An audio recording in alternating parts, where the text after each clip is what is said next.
our boy, friend of the show, Donald Trump, cleaned up once again in South Carolina. 60-40, Donald Trump 59-8, Nikki Haley 39-5 in South Carolina. Now, Nikki Haley did not drop out of the race. She is staying in for God knows what reason. We'd have more to say about this were she to have dropped out. But we do want to hear from Donald Trump, who followed up his South Carolina victory. I shouldn't say followed up his South Carolina victory. These happened on the same day. But this clip surfaced after the fact, obviously, of his speech at CPAC. So let's take a look at Trump at CPAC. Fact is, Joe Biden is a threat to democracy. He really is a threat to democracy. I stand before you today not only as your past and hopefully future president, but as a proud political dissident. I am a dissident. Oh! Remember this, I've been indicted more than Alphonse Capone, Mr. President. Do you know who that is? Even the president just said, I do. Scarface, Al Capone. He's mentioned this before. If he had dinner with you and he didn't like the smile in your face, he thought you were mocking him by smiling, you would be dead before you got home and said hello to your wife. And Alphonse Capone, I got indicted 4 times by this gang of thugs for nothing.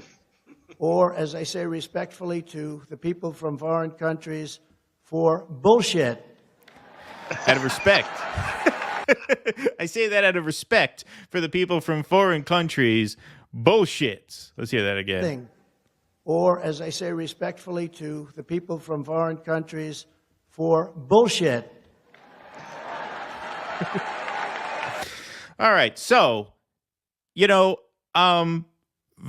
are. So there you have it, man. We have the MAGA endorsement. I am a dissident. I am a dissident. That's right. That's I am a dissident.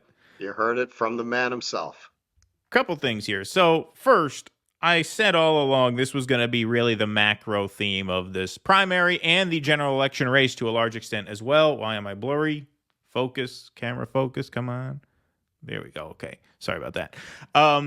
A major focus of the campaign was going to be the weaponization of the state against the ordinary person, a very us versus them kind of campaign. And that campaign always favored Trump. That theme always favors Trump. And none of the other candidates were able to make any inroads on that issue, which is, as you can see him here talking at CPAC, same thing. They're coming after me just like they'd come after you, right? They're really coming for you. I'm just in your way. That's the theme he's hitting on there.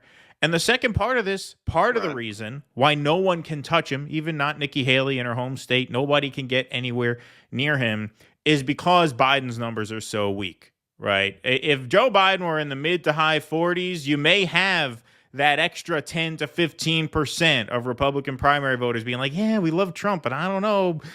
Looks like Biden might win if we nominate this guy who's just got too much baggage. But because Biden's numbers are just so in the toilet, he's in the mid to high 30s.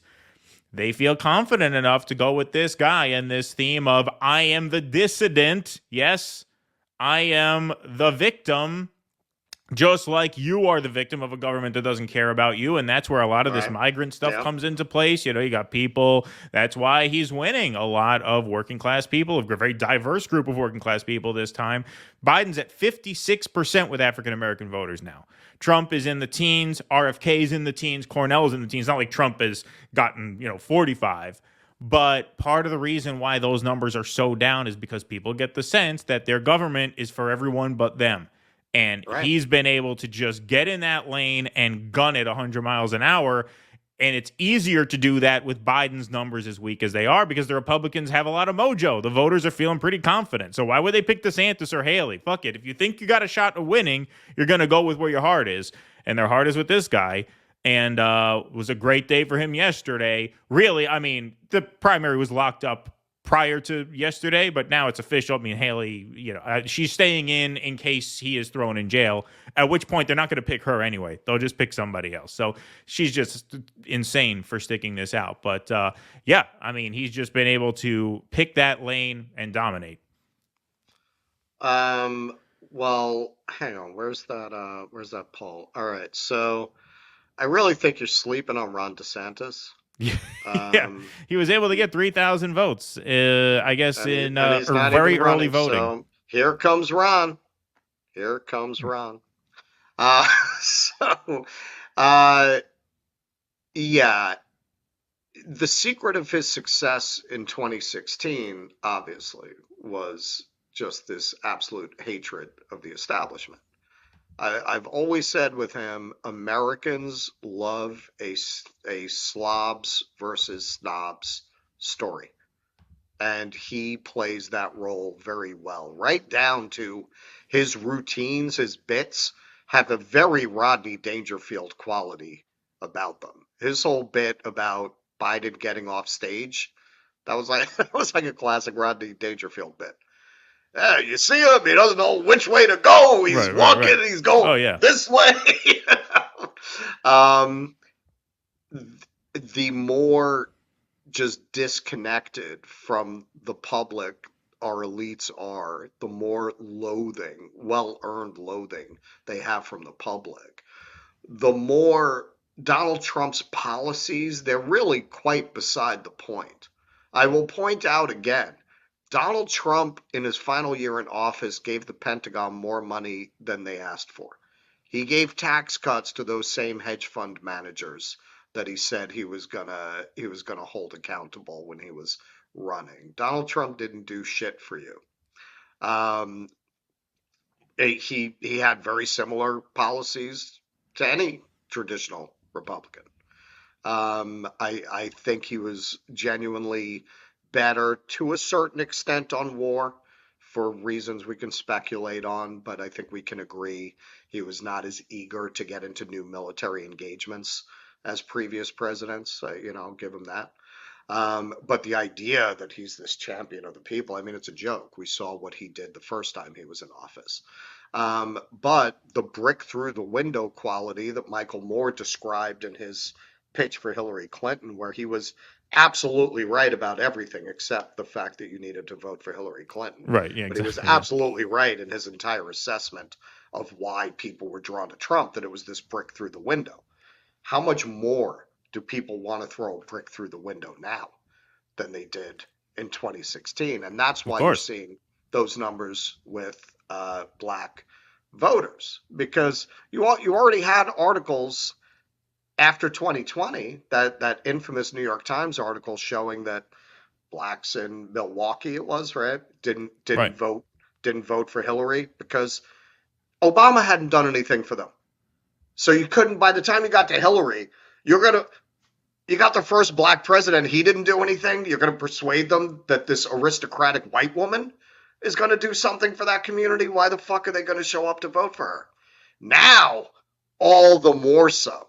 Another 4 years of Joe Biden, I will remind you, Donald Trump was the only president to do anything to undo the deranged sentencing guidelines that were laid down in Joe Biden's crime bill that he co-wrote with segregationists. He's been in office 4 years now. Did he do anything? He says that they say, well, that was then. Okay, so why hasn't he done anything to further dismantle the consequences of that crime bill? Where's he pushing marijuana legalization and pardons? Where is all that? Where is that? So why would a community that this president specifically, I would argue, has done more damage to black and brown communities than any living and certainly any active politician in the country? Why the fuck are they going to come out and vote for him when whatever redemption he might have promised when he came in, he fucking increased funding for the police? Right. So why are people going to come out and vote for this guy? Yeah, no. I mean, he's fighting for freedom in Ukraine. That's the pitch. That's the pitch. Freedom in Ukraine. Freedom in Ukraine. And Donald Trump functions for more and more. I think that's what you're seeing. First, he functioned as this brick through the window, primarily for a certain kind of white working class voter from these towns that had been decimated and deindustrialized and fucked over.